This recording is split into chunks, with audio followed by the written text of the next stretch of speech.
As President Trump and the GOP-led Congress look to repeal and replace the Affordable Care Act, new polling data from Morning Consult suggest that Americans overwhelmingly think health insurance companies should cover emergency medical care. Provisions that directly benefit emergency patients must be protected, such as the prudent layperson standard. The prudent layperson standard is part of federal law, which guarantees insurance coverage based on a patient's symptoms that most would consider potentially life-threatening, and not final diagnosis. For example, when asked if someone went to the emergency department because they believed they were having a heart attack, but it turned out to be a panic attack, 83% of registered voters polled said health insurance should cover that emergency visit. Patients can't choose where and when they will need emergency care, and they shouldn't be punished financially for having emergencies.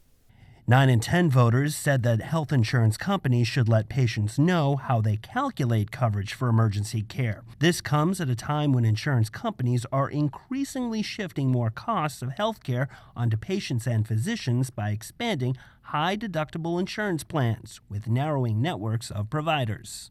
Health insurance companies have a long history of creating barriers to prevent patients from getting needed emergency care.